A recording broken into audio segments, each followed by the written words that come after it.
Okay, so you've asked us for a quote, and which we've sent you, and you've decided everything's all okay, and you'd like to go ahead and start the production process for your books. So, what comes next? Where do we go from there? Probably the most important thing for you to do before you send us any files at all is to check your work.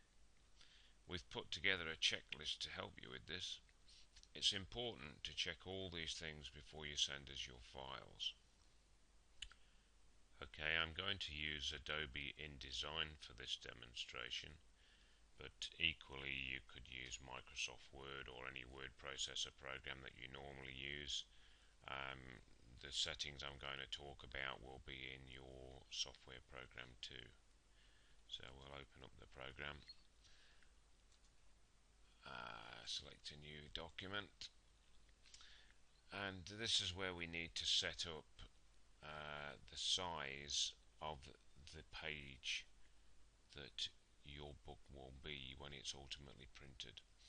So for example, if you're going to have an A4 book, you need to set the page size to A4. The page orientation, the margins. Usually we recommend 15mm. The bottom margin 20mm.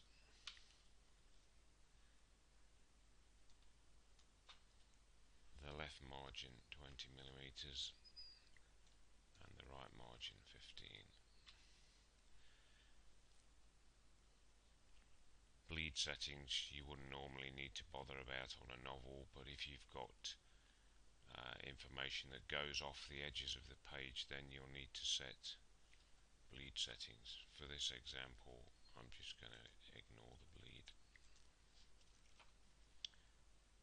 Okay, so there's our page. Top margin, right margin, bottom, and what we call the gutter margin. This will be the margin which is bound into the spine of the book. So you need to leave a slightly wider margin here so that when the piece is lost that's bound into the book, the right and left margins appear the same to the reader. So here's our page with the margins set correctly. I'm just going to put some dummy text on the page now. So this is what your page will look like when you've typed your manuscript with the margins set correctly. As you can see, if you type right to the edge of the page, you're going to have a problem when we come to trim the books, because these three edges here will have a minute amount trimmed off so that you get a nice clean looking book when all the pages are trimmed up. If for example we trim a millimetre off there, you're going to lose these pieces of text right on the edge there.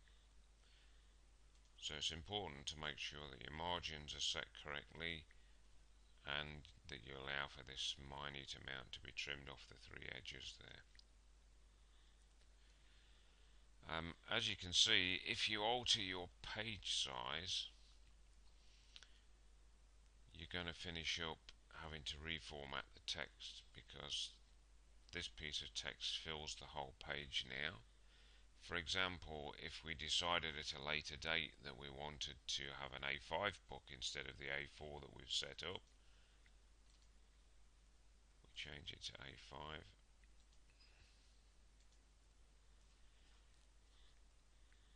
Now we have to reformat the text to fit A5,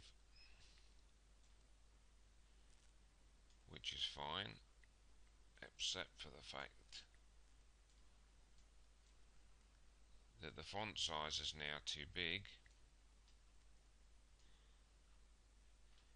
and we now run on to 2 pages. So we need to add a new page and take this text which finishes there